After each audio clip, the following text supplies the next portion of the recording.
I wake with a strangled gasp, my lungs burning as if I'd been underwater for minutes.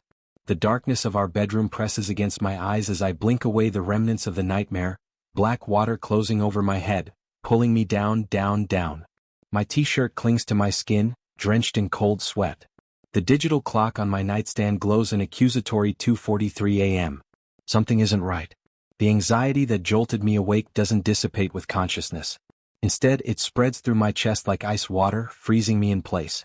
I reach over to Ashley's side of the bed, seeking the comfort of her warmth. My hand finds only cool, untouched sheets. "Ashley?" My voice sounds foreign in the silence of our home. No response. I swing my legs over the edge of the bed, the hardwood floor cold against my bare feet. The house feels different, empty in a way I can't explain. I make my way to the kitchen, flipping on lights as I go, fighting the irrational fear clawing at my throat. The kitchen is spotless, exactly as we left it after dinner. I fill a glass with water and drink deeply, trying to wash away the lingering taste of panic. The water does nothing to dissolve the knot in my stomach. Ashley said she'd be home by midnight. A late meeting with a client, she'd explained. Nothing unusual for a financial consultant with high-profile customers. But her side of the bed is untouched. And now, as I stand in our kitchen at nearly 3 in the morning, I notice something else out of place. Her wedding ring. It sits on the counter beside the coffee maker, the diamond catching the overhead light. In 7 years of marriage, I've never seen her take it off except to shower. I return to the bedroom, check my phone. 10 missed calls from a number labeled hospital, all while I was asleep. My hands shake as I try to call back, but an automated voice informs me the line is no longer available. The panic crystallizes into something sharper, more defined. I pull on jeans and hurry to the garage. Her work car, the sensible sedan provided by her firm, sits in its usual spot. But her personal car, the red Audi she splurged on last year, is gone. Back in the house, I grab my coat from the hook by the door. As I shove my arm into the sleeve, something crinkles in the pocket. A piece of paper that wasn't there yesterday. I unfold it with unsteady fingers, recognizing Ashley's elegant handwriting immediately. It wasn't an accident. "I'm sorry." 5 words that make no sense and perfect sense simultaneously. My mind races to connect invisible dots. What wasn't an accident? Meeting a client late at night? The missed calls from hospital? Her absence? I search the house methodically, looking for clues, explanations, anything. In the kitchen trash, partially hidden under coffee grounds, I find a crumpled receipt from Pinecrest Inn, dated yesterday. A motel 40 minutes outside the city. My laptop is on the coffee table where I left it. I log into our joint bank account, scroll through recent transactions. Weekly withdrawals of large sums over the past 4 months. Money disappearing with no explanation. My heartbeat thunders in my ears as I pick up Ashley's personal phone, left charging on her nightstand. The screen unlocks with my thumbprint. She never changed the settings to remove my access. Among her apps is one I don't recognize, labeled simply Calls. I open it and find a log of scheduled fake calls from hospital to my phone. She created alibis, manufactured excuses, for months. With trembling hands, I open the Find My app and search for her location. The blue dot pulses calmly, mockingly, Pinecrest Inn. In her office, her work laptop sits open. Against every instinct of privacy and trust I've built our marriage on, I search through her emails. Messages about transferring funds to someone named Mike. Spreadsheets tracking payments and dates. And then in her desk drawer, a USB drive labeled Insurance. I plug it in. Photos of our clients. Taken secretly in our home during dinner parties and consultations. Compromising images that could ruin lives, careers, marriages. The floor seems to tilt beneath me as the full picture starts to form. My wife, the woman I've shared my life with for 7 years, is not who I thought she was. The snow has started falling outside, fat flakes illuminated by the streetlights. I grab my keys and wallet. I need answers, and there's only one place I'll find them. Tonight, I discover who my wife really is. The receipt from Pinecrest Inn burns in my pocket as I drive through the falling snow. My headlights cut through the darkness, illuminating fat flakes that hypnotically swirl toward my windshield. I grip the steering wheel tighter, my knuckles white with tension. Images flash through my mind, Ashley's untouched side of the bed. Her wedding ring abandoned on the counter. The cryptic note. It wasn't an accident. I'm sorry. What wasn't an accident? And what exactly was she sorry for? I pull over to the shoulder of the road, the tires crunching on fresh snow. I need to think clearly. The bank statements on my phone show a disturbing pattern. 4 months of weekly withdrawals, always between $3,000 and $5,000. Money we'd saved for a future that now seems like a cruel joke. How had I missed this? I run my hands over my face, feeling the stubble scrape against my palms. The answer is simple and humiliating. I trusted her completely.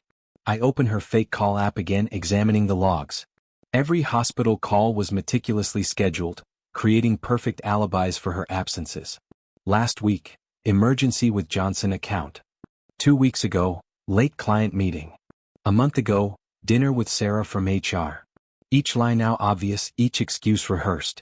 My stomach churns as I tap the Find My iPhone app again. Her location still shows at Pinecrest Inn, 30 minutes away. According to the map, she's been there for 3 hours now. I restart the car and pull back onto the road, wipers fighting the increasing snowfall. The highway stretches ahead, lonely and treacherous in the storm.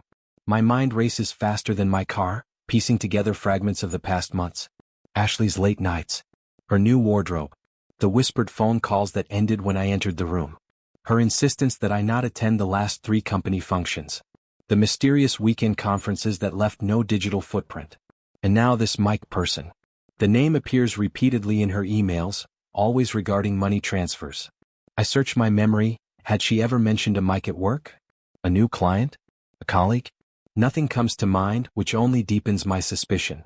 The USB drive labeled Insurance contained dozens of photos taken in our home during dinner parties and client consultations. Our guests photographed without their knowledge in compromising situations. The city councilman drinking too much and making inappropriate comments. The university dean with his hand on my wife's assistant's thigh. The tech CEO snorting something in our guest bathroom. Blackmail material. That's what my wife has been collecting. The revelation hits me like a physical blow. Ashley isn't just having an affair, she's involved in something criminal. Something dangerous. I nearly miss a curve in the road, the car sliding on the slick surface. I correct at the last moment, heart hammering against my ribs as I narrowly avoid the guardrail. The near accident forces me to focus, to slow down both my car and my racing thoughts. 20 minutes later, the neon sign of Pinecrest Inn glows dimly through the snowfall. It's a 2-story motel, the kind that rents rooms by the week and doesn't ask questions. The parking lot is half empty, spotted with snow-covered vehicles. I recognize Ashley's red Audi parked at the far end, partially hidden by a large black SUV with diplomatic plates. I pull in several spaces away, kill the engine, and sit in the darkness, gathering my courage. What am I walking into? An affair? A blackmail operation? Something worse? In the distance, I hear police sirens, their wail rising and falling through the snowy night. The sound sends a chill down my spine that has nothing to do with the temperature. I check my phone again. No new messages. No missed calls.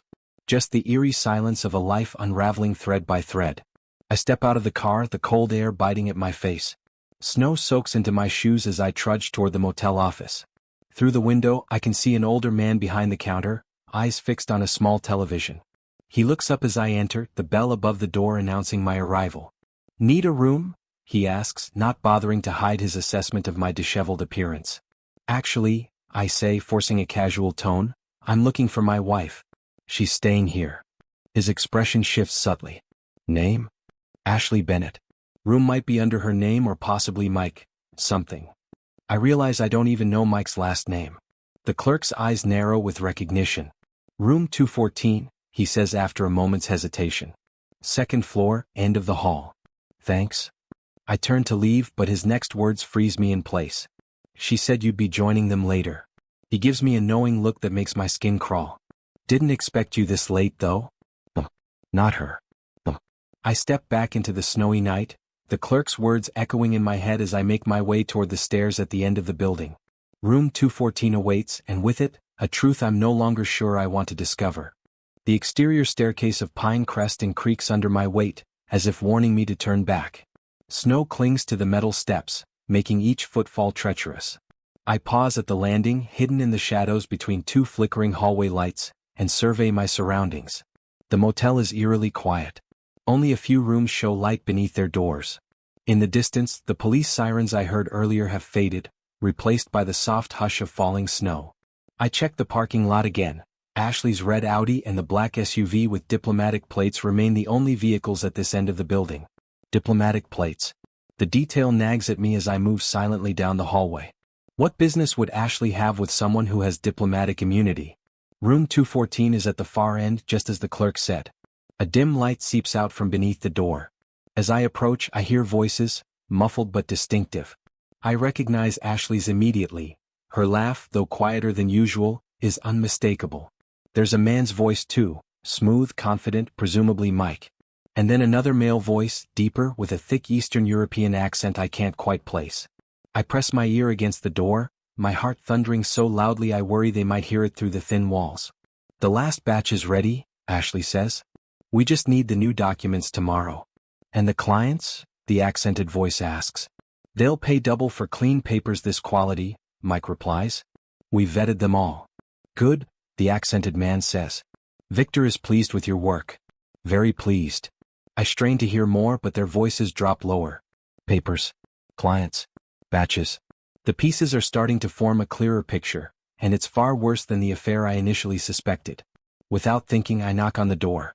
3 sharp raps. Silence falls instantly. I hear shuffling inside, then the metallic click that I recognize all too well, the sound of a gun being cocked. "Who is it?" Ashley calls, her voice controlled but with an edge I've never heard before. I don't answer. More whispers inside, then footsteps approach. The peephole darkens momentarily. I hear a sharp intake of breath. The door opens a few inches, stopped by the security chain. Ashley's face appears in the gap, her eyes wide with shock. "Ethan?" she whispers, her voice a mixture of surprise and something that might be fear. "What are you doing here?" Behind her, I glimpse 2 men. One is tall, handsome in a corporate way, wearing an expensive suit despite the late hour. This must be Mike. The other is older, with silver hair and a face that looks carved from stone. He's tucking something, undoubtedly the gun I heard, into his jacket. I make a split-second decision and slur my words, swaying slightly. "Hey, baby," I drawl, channeling the image of a drunk, jealous husband. "Been looking everywhere for you." Ashley's expression shifts from shock to calculation in an instant. She turns back to the men, exchanging a look I can't interpret, then closes the door to remove the chain. When she reopens it, her face is composed, though I can see tension in the set of her shoulders. "Ethan, you're drunk?" she says loudly, playing along. "I told you I had the night shift at the hospital." I push past her into the room, deliberately stumbling, taking in every detail with peripheral vision while maintaining my act. The room is standard motel fare: 2 beds, a small table by the window, a TV mounted on the wall. But the table is covered with what look like passports, banking documents, and a high-end laptop. "Who are your friends?" I slur, waving unsteadily at the 2 men. Mike is nervously gathering papers, shoving them into a leather briefcase. The older man, Victor I presume, watches me with cold, calculating eyes. "Colleagues?" Ashley says shortly. "We had an emergency with a client's portfolio. I told you about it earlier." "Didn't say nothing about no motel," I mumble, pulling out my phone as if to check the time. Instead, I manage to snap several photos of the documents on the table. "Your husband should not be here, Ashley," Victor says, his accent thicker now. He steps forward, and I notice how precisely he moves, like someone trained in combat. "He's harmless," Ashley insists, placing a hand on Victor's arm. "Just drunk. He'll forget all about this tomorrow." Victor stares at me, then receives a text. He checks his phone and frowns. "I must take this," he says. "Finish up here. We leave in 1 hour." He steps outside, giving me one last threatening look before closing the door. His parting words hang in the air: "Finish this." The moment he's gone, Ashley's demeanor changes. The worried wife act vanishes, replaced by cold fury. "What the hell are you doing here, Ethan?" she hisses. Mike's eyes dart between us. "This is bad, Ash. Really bad." "Shut up, Mike," she snaps. I straighten up, dropping the drunk act. "I think the better question is, what the hell are you doing here, Ashley? With our client's financial information and what looks suspiciously like fake passports." Ashley's eyes narrow. "You went through my things. You left a trail a mile wide," I counter. "The bank withdrawals. The fake call app. The USB drive with blackmail material." Mike pales visibly. "You found the insurance files?" "Jesus, Ash, I told you to keep those at the office safe." Ashley's betrayed expression at Mike's words would be almost comical if the situation weren't so dire. "So," I say, looking between them, "want to tell me exactly what kind of criminal enterprise my wife is running?" The tension in room 214 crackles like static electricity. Ashley and Mike exchange glances, a silent conversation passing between them that excludes me entirely. It strikes me that they've developed their own language, their own understanding, while I've been living in blissful ignorance. "It's not what you think," Ashley finally says, her voice steady despite the circumstances. "The woman standing before me is a stranger, cold, calculating, nothing like the warm, laughing woman I married." "Really?" I gesture toward the scattered documents on the table. "Because it looks like identity fraud. Maybe espionage, given your friend with the diplomatic plates." Mike steps forward, his expensive suit at odds with the shabby motel room. "Look man, you're in over your head here. Why don't you just—" "Shut up, Mike," Ashley and I say simultaneously. In any other situation this might have been amusing. Now it only highlights how quickly our marriage has collapsed. I move toward the table, examining the documents more closely. Passports with different names but similar photos. Bank statements with account numbers I recognize from our firm's client database. What looks like visa applications and property deeds. "You're stealing client identities," I say, the realization hitting me with nauseating clarity. "Using our firm's financial data to create, what? New identities for people?" Ashley doesn't deny it. "It's business, Ethan. Nothing personal." "Nothing personal?" I laugh, the sound harsh and foreign to my own ears. "You've been lying to me for months, possibly years. You're committing felonies using our clients' information. How is that not personal?" Mike nervously adjusts his tie. "We should wait for Victor to get back before we decide what to do with him." The casual way he references "what to do with me" sends ice through my veins. These people aren't just white-collar criminals, they're dangerous. "Who exactly is Victor?" I ask, trying to keep my voice level. Ashley sighs, perching on the edge of the bed. For a moment she looks tired, almost vulnerable. Then the mask returns. "A business partner," she says simply. "He provides distribution channels for our products." I process this. "So you create fake identities and he, what? Sells them? To whom?" "People who need to disappear," Mike supplies, seemingly unable to stop himself from talking. "Or appear somewhere else with clean records.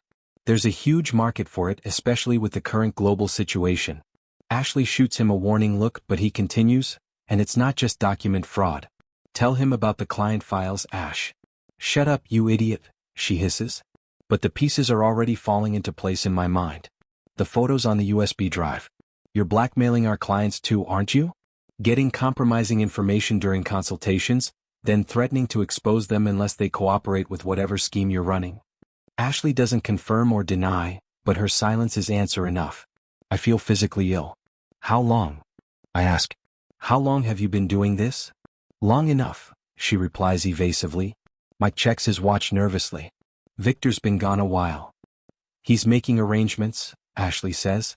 "We're leaving tonight. The operation is moving." "And what was I supposed to think when you didn't come home?" I ask. A cold smile crosses her face. "I left clues on purpose, Ethan. The note. The ring. I was giving you a chance to walk away, to pretend you knew nothing." The realization stuns me. "You wanted me to think you were just leaving me? That this was about an affair?" She shrugs one shoulder elegantly. "It would have been cleaner that way. A simple divorce, you devastated but eventually moving on. Instead you had to play detective." "I'm your husband," I say, the words hollow now.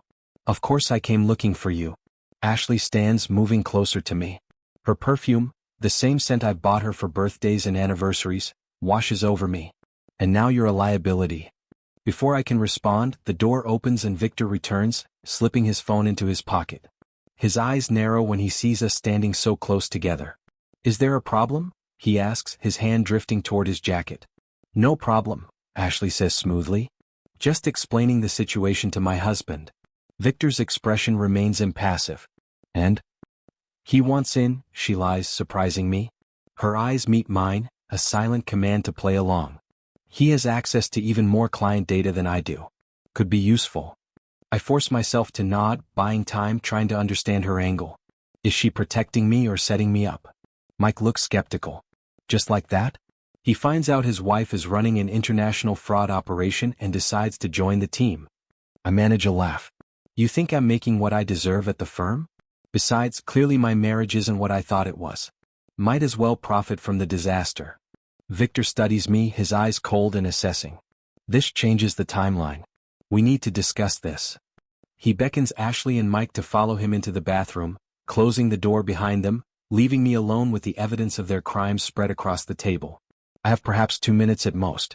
Quickly, I take more photos of the documents, then forward them to my work email, deleting the sent message afterward. Evidence, insurance, whatever you want to call it. I need protection. Because one thing is becoming increasingly clear: I might not make it out of this room alive. Time slows to a crawl as I stare at the bathroom door, straining to hear the hushed conversation behind it. My mind races through scenarios, each more desperate than the last. I've seen enough crime dramas to know what happens to witnesses: they disappear. And in this case, I'm worse than a witness. I'm a liability with personal ties to one of the criminals. A loose end that needs tying up. I quickly scan the motel room, looking for anything else I can use. A small notepad by the phone catches my eye, indentations from previous writing visible on the top sheet.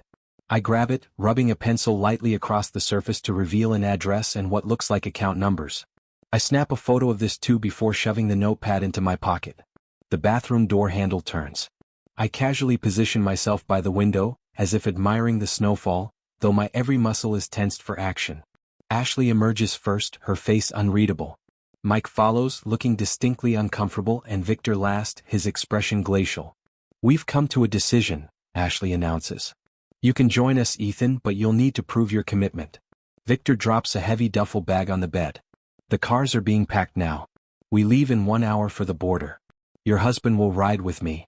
The implication is clear: I'll be where they can watch me, control me, and if necessary dispose of me." "Of course," I say, forcing a smile. "Makes sense. Should I grab anything from home first?" Ashley shakes her head. "No time. We'll get you whatever you need once we're clear." "The documents you sent yourself," Victor says suddenly, his voice like a bucket of ice water down my spine. "Delete them." My blood freezes. They know. Somehow they know. Ashley smirks at my expression. "You think I wouldn't notice? Your phone vibrates when you send emails, Ethan. It always has. 7 years of marriage teaches you things." She holds out her hand. "Give me your phone. Now." I hand it over, mind spinning for options. Ashley expertly navigates to my email, finds the sent message, and shows it to Victor. "See? Already trying to betray us," she says coldly. "What did I tell you?" Victor's hand moves toward his jacket again, and this time he doesn't hide the gun he pulls out. Mike shifts nervously. "Is this really necessary? We could just—" "He'll go to the police," Ashley cuts him off. He pretends to be practical, but he's always been idealistic underneath. "Aren't you, honey?" I say nothing, watching the gun in Victor's hand. It's sleek, black, professional, not some street weapon but the tool of someone who kills for a living. "The fraud is one thing," I finally say, addressing Ashley directly. "But this? Are you really going to let him shoot your husband in a motel room?" Something flickers in her eyes, doubt perhaps, or a remnant of the woman I thought I knew. "No one's shooting anyone," she says after a moment. "Not if you cooperate." Victor doesn't lower the gun. "The files he sent must be deleted from the server too." "I'll take care of it," Ashley says. She turns back to me. "Password?" I give her my email password, watching as she deletes the sent message and then logs into the receiving account to delete it from there too. "Clean," she announces. Victor nods but doesn't holster his weapon. "We should move now. The weather is getting worse." "I'll help Mike finish packing," Ashley says. She turns to gather papers from the table. It's my only chance. In one fluid motion, I lunge forward, shoving Mike hard into Victor. The gun discharges with a deafening crack, the bullet embedding itself in the ceiling as both men stumble backward. Ashley whirls around, her eyes wide with shock, but I'm already moving. I slam my shoulder into her, knocking her off balance, and make a dash for the door. "Stop him!" Victor roars behind me. I wrench the door open and sprint down the hallway, my feet pounding against the thin carpet. Behind me, I hear shouting and the sound of pursuit. The stairs are at the end of the corridor, too far.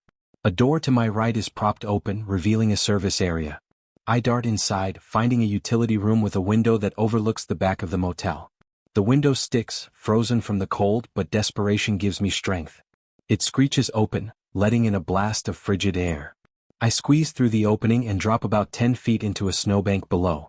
The impact knocks the wind from my lungs, but adrenaline keeps me moving.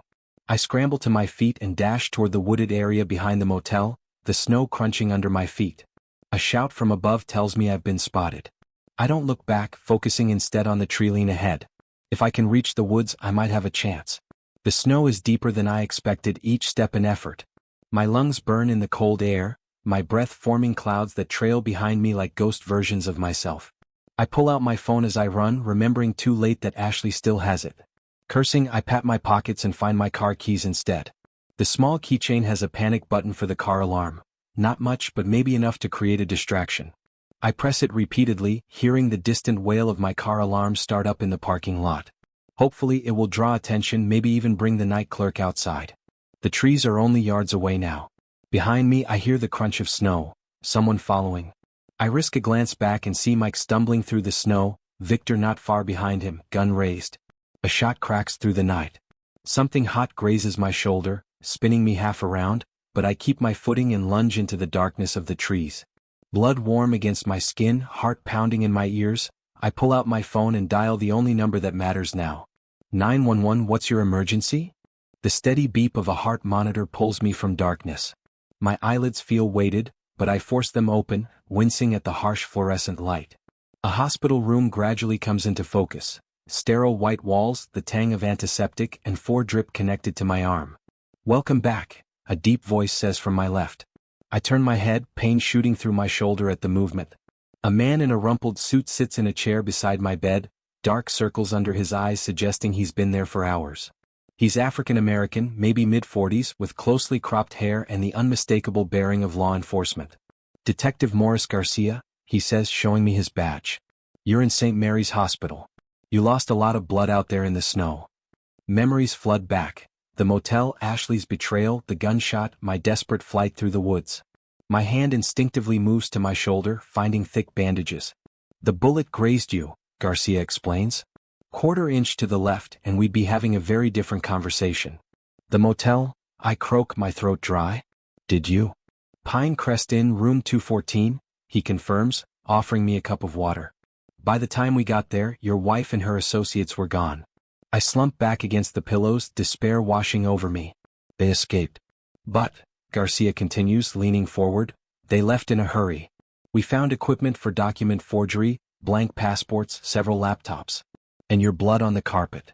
Plus, your call gave us enough to put out an APB. I take a sip of water, letting the cool liquid soothe my parched throat. Have you found them? Garcia shakes his head. Not yet. But we have evidence, tire tracks in the snow, witness statements from the motel clerk, and now your testimony. He pulls out a notepad. I need to know everything, Mr. Bennett. From the beginning. For the next hour, I recount the events of the past 24 hours, waking to find Ashley gone, discovering the evidence of her double life, tracking her to the motel, the confrontation, and my escape. Garcia listens attentively, occasionally asking questions that help clarify details I hadn't even realized were important. So your wife has been part of an international document forgery operation for at least 4 months, he summarizes when I finish. Possibly longer, I admit. Looking back, there were signs I missed. Weekend trips that never had photos, new clients she wouldn't introduce me to, phone calls that ended when I entered the room. Classic signs of a double life, Garcia nods. But usually we see this with affairs, not international crime. I thought it was an affair at first, I say bitterly. Would have been simpler. Garcia's phone buzzes.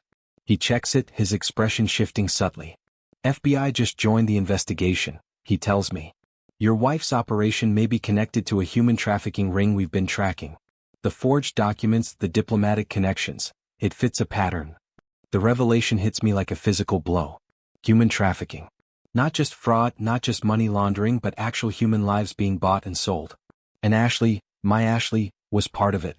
I need to contact my office, I say suddenly. If Ashley and Mike were using client information for their scheme, there could be more victims, more compromised data. Garcia hesitates. About that. Your firm called while you were unconscious. They've launched an internal investigation. Your access has been temporarily suspended. What? But I'm the victim here. Protocol, he says, not unsympathetically. They have to protect themselves legally. And he pauses, choosing his words carefully. They're not entirely convinced you weren't involved. The injustice of it burns. I'm the one who called the police. I'm the one who got shot. I know, Garcia assures me. But these cases get complicated. White-collar crime, international connections. People start looking for conspiracies everywhere. My phone, recovered from the motel room, buzzes on the bedside table. Garcia hands it to me. Unknown number. Should I ask? He nods. We're tracing incoming calls. Just keep her talking if it's her. I answer, putting it on speaker. Hello? Ethan. Ashley's voice, cool and controlled despite everything. You're alive. Good. No thanks to your friend Victor, I respond, fighting to keep my voice steady. A misunderstanding, she says dismissively. But you've created quite a mess. FBI involvement was not part of the plan. Garcia signals for me to keep talking. What did you expect when your partner shot me? I ask. I expected you to stay ignorant like you've been for years, she replies. But now you've forced my hand. What does that mean? Her voice hardens. It means that if I go down, you go down with me. How do you think it will look when people learn that client meetings, where compromising material was gathered, happened in our home? That the banking information came from your company laptop? That your name is on half the accounts we used? Ice forms in my stomach. No one will believe I was involved. Won't they? Your HR director thinks you've been acting suspiciously for months. She has documentation. Carol, the HR director. Mike's cousin. The connection I'd forgotten until this moment. You set me up, I whisper. Insurance, Ashley corrects me. And now it's paying off. Back off, Ethan. Tell the police you were mistaken. That we had a fight and I ran off with a lover. Play the devastated husband, get sympathy and move on with your life. Garcia shakes his head firmly. And if I don't? I ask, though I already know the answer. Then I'll make sure everyone believes you were the mastermind all along, she says simply. Your choice. The line goes dead. Garcia takes the phone, his expression grim. Well, that confirms it. She's definitely trying to set you up. Will people believe her? I ask, genuine fear gripping me for the first time. Not if we find her first, he says. But right now, Mr. Bennett, I'd say you're in a race against time, and your wife has a head start. 3 days after being shot, I stand in what used to be my home, now an alien landscape of yellow police tape and fingerprint dust. Detective Garcia follows close behind, watching me with eyes that miss nothing. You sure you're up for this? He asks as I wince, my shoulder throbbing beneath fresh bandages. I don't have a choice, I reply, moving toward Ashley's home office. Every hour gives her more time to cover her tracks. The doctor advised a week of rest, but with my bank accounts frozen, my reputation under attack and criminal charges potentially looming, rest is a luxury I can't afford. Remember, you're only here to gather personal belongings, Garcia reminds me. This is still an active crime scene. I nod, though we both know I'm looking for more than just a change of clothes. The search warrant gave the police access to our computers and financial records, but there might be things only I would recognize as significant. In our bedroom, Ashley's closet stands half empty, hangers ask you where she grabbed clothes in a hurry. On her vanity, expensive perfume bottles gather dust, all except the one I gave her for our anniversary last month, which is missing. She planned for contingencies, I murmur, opening drawers methodically. Probably had a go-bag ready. Standard procedure for career criminals, Garcia agrees.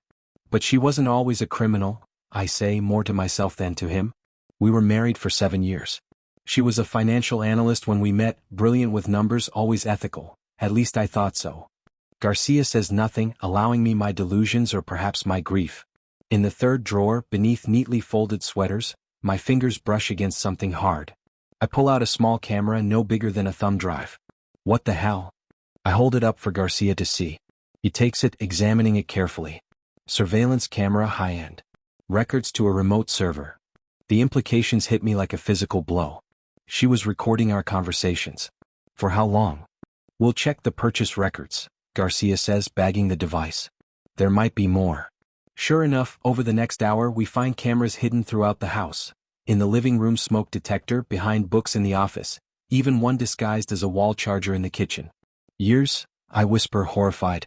She's been monitoring me for years.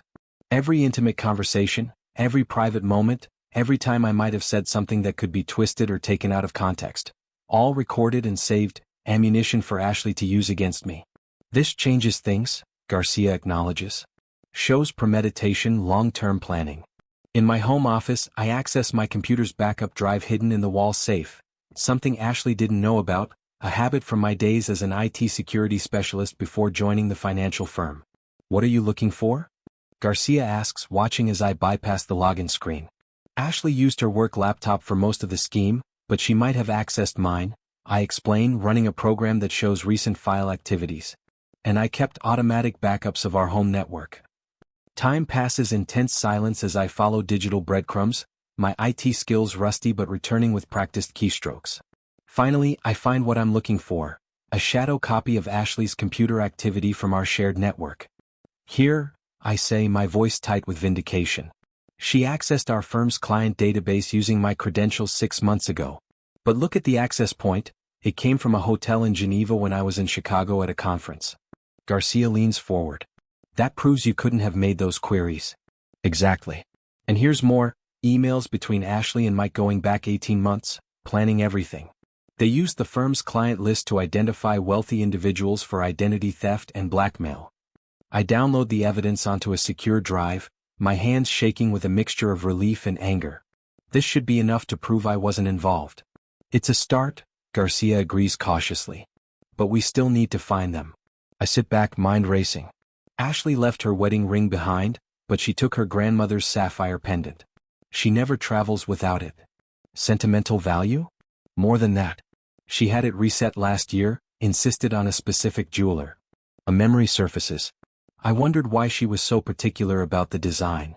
I grab my phone and search through old photos until I find what I'm looking for. Ashley on our anniversary wearing the pendant.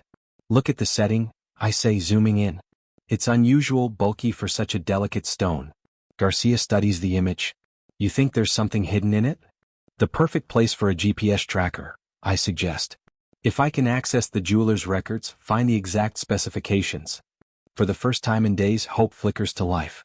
I have skills Ashley doesn't know about, resources she hasn't considered. Her surveillance of me was thorough but not complete. She still saw what she expected to see, a trusting husband oblivious to her schemes. I need access to my work files, I tell Garcia.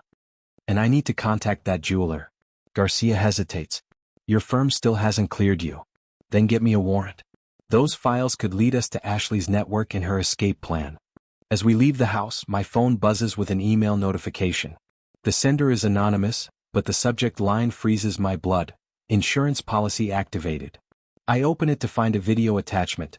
Ashley and me in our bedroom 2 years ago, having what I thought was a private conversation about a client's questionable tax strategy. Out of context, my words could easily be interpreted as advocating fraud. The message below is simple, more where this came from. Each hour brings a new release unless you back off. Garcia reads over my shoulder, his expression grim. She's getting desperate. No, I correct him, a cold certainty settling in my gut. She's getting started. I pocket my phone, determination hardening within me. We need to move faster. I'm done playing defense. It's time to hunt the hunter. You understand the risks, right? Special Agent Laurentian says, adjusting the small microphone concealed under my shirt. Her fingers are precise, professional, but I can see the concern in her eyes. If at any point you feel you're in danger, use the code word. Lighthouse, I repeat, trying to ignore the flutter of anxiety in my chest.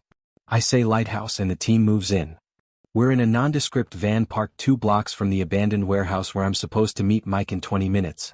The FBI has taken over the case, with Agent Chin leading the operation. After a week of meticulous planning, we're finally ready to spring our trap. Run through it one more time, Chin instructs, checking the audio feed on her laptop. Mike contacts me, claims he wants to make a deal, information about Ashley and Victor in exchange for immunity, I recite. I agree to meet him alone, get him talking about the operation, specifically about who was in charge and how long it's been running. Chin nods. We need him to clearly state that you weren't involved. And we need details about their trafficking connections. The evidence we've gathered so far has been enough to keep me out of jail, but not enough to completely clear my name. My firm still has me on administrative leave, and half my so-called friends have distanced themselves, afraid that whatever Ashley was involved in might somehow taint them too. What if he doesn't show? I ask the question that's been nagging at me all day. Then we go back to tracking the pendant, Chin says simply. The GPS signal is still active in Montreal, but it hasn't moved in 3 days. They might have discovered it. The sapphire pendant had indeed contained a tracker, just as I'd suspected. The jeweler had been reluctant to share information until presented with a federal warrant, at which point he'd admitted that Ashley had specifically requested the hidden compartment, claiming it was 4 sentimental items. And if Ashley comes instead of Mike? I ask. Chen's expression hardens. Then we adjust. The priority is gathering evidence and making arrests without endangering civilians. She doesn't say without endangering you, but her meaning is clear. I'm the bait in this operation and everyone knows it. Time to move, says one of the technicians checking his watch. Agent Chen gives my shoulder a reassuring squeeze. Remember, we'll be monitoring everything. 18 agents in position. You're not alone in there. The warehouse looms ahead, a hulking shadow against the darkening sky. It's in an industrial area that went bust during the last recession, surrounded by other abandoned buildings and empty lots. The perfect place for a clandestine meeting. Or an ambush. I check my watch. 7:58 p.m. Mike's text said 8 p.m. sharp. My footsteps echo on the concrete as I approach the side entrance, exactly as instructed. The door creaks open at my touch, already unlocked. Inside, the warehouse is a cavernous space, dust motes dancing in the few beams of fading sunlight that penetrate the dirty windows. Old machinery sits in rusting heaps, and the air smells of metal and mildew. Hello. I call out, my voice bouncing off the high ceiling. Movement to my right, a figure steps out from behind a pillar.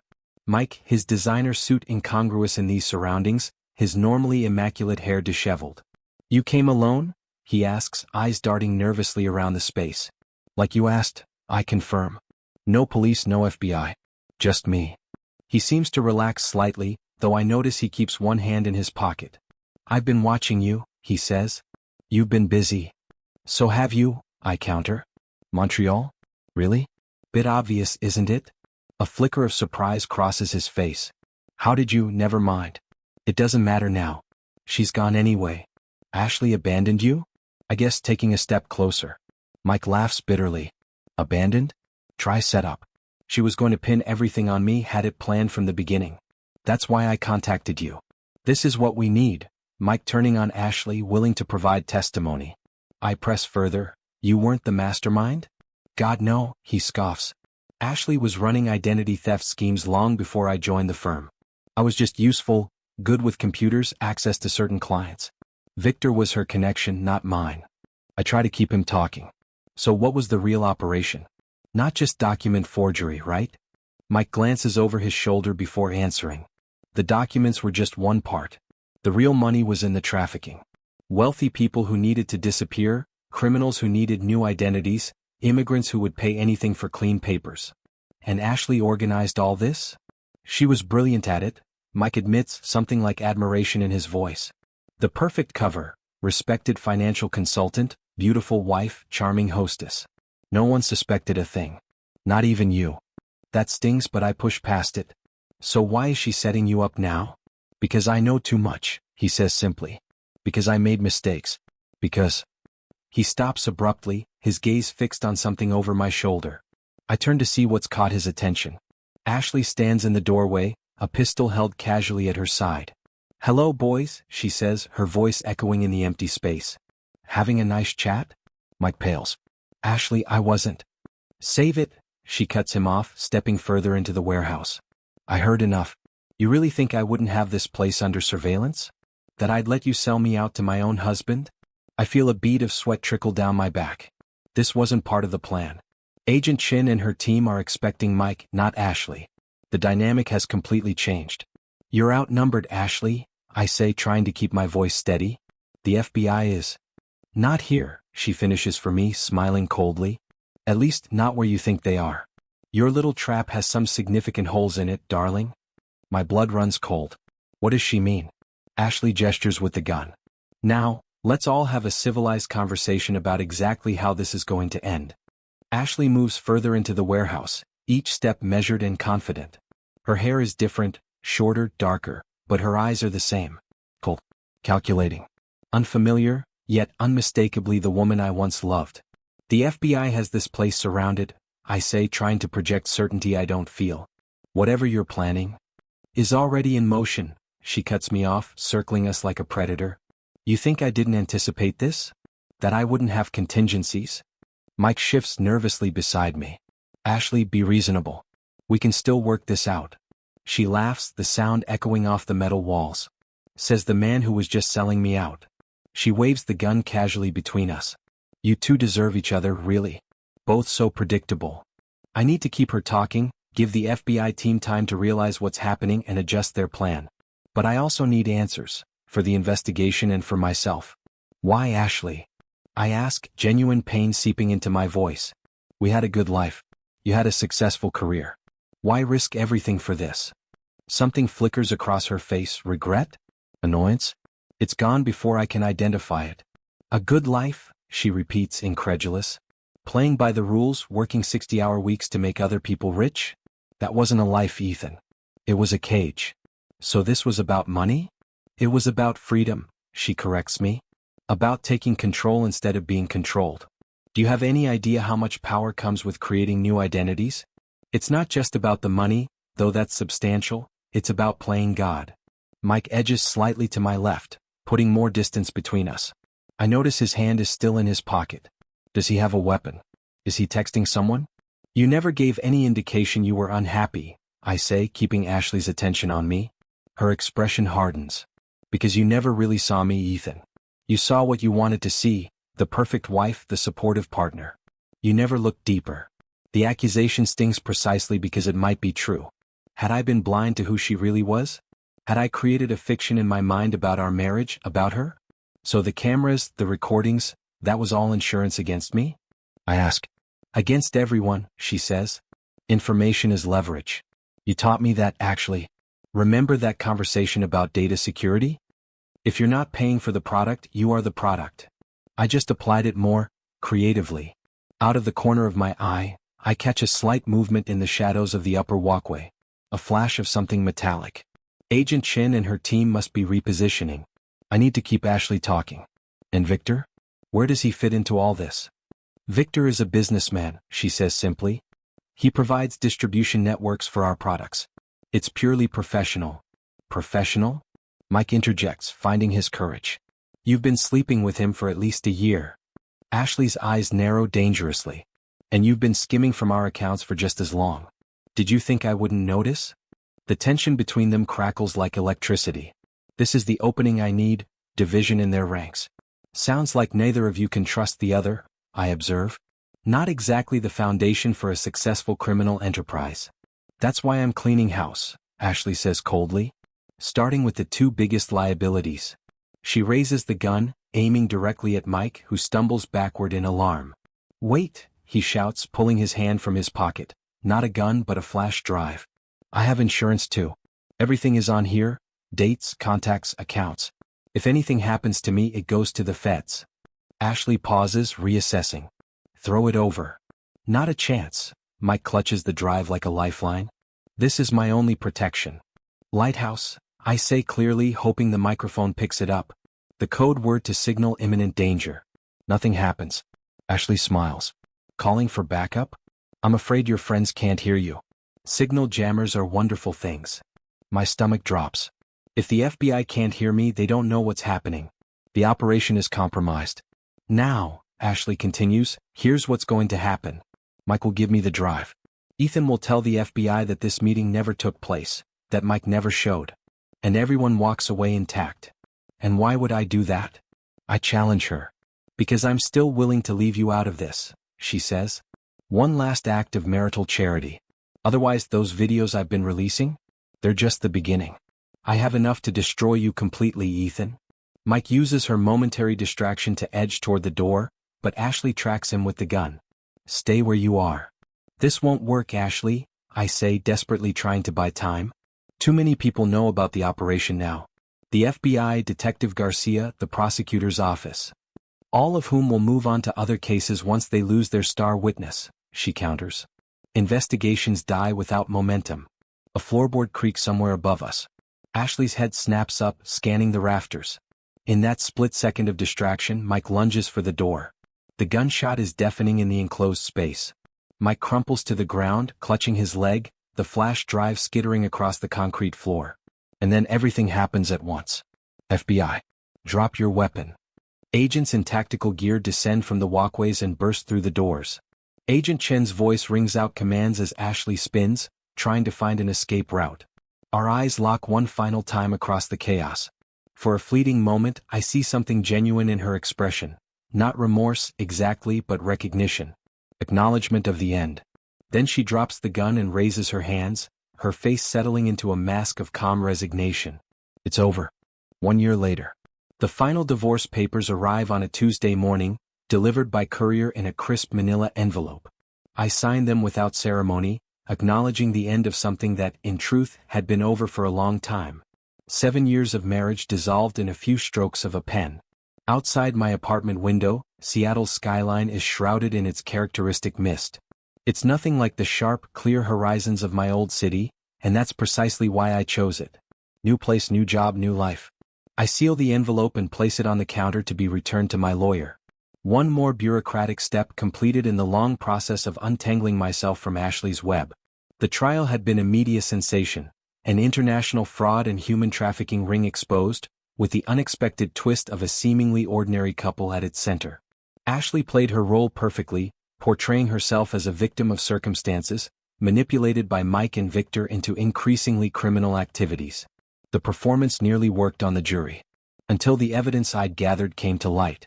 The surveillance videos she'd used to blackmail me became her undoing when forensic analysis revealed they'd been edited, key contexts removed. The financial trails proved she'd been orchestrating everything for years. And Mike, eager to reduce his own sentence, provided damning testimony about her leadership role. My phone buzzes with a text from Lauren, Agent Chin during the investigation, now simply Lauren as we've moved from professional contacts to something more personal. Still on for dinner tonight? I smile as I type back, wouldn't miss it. 7 p.m. at Mariposa? Our relationship had evolved slowly over the months following Ashley's arrest.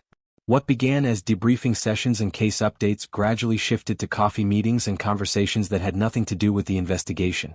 Lauren saw me at my lowest, testifying at the trial, facing hostile questions from Ashley's defense attorney, weathering the public scrutiny of my failed marriage, and somehow still found something worthwhile.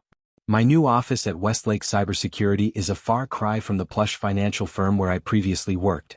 The space is more industrial, filled with computers and security equipment rather than expensive artwork. As Director of Information Security, I've returned to my IT roots, using the skills I'd let languish during my years in finance.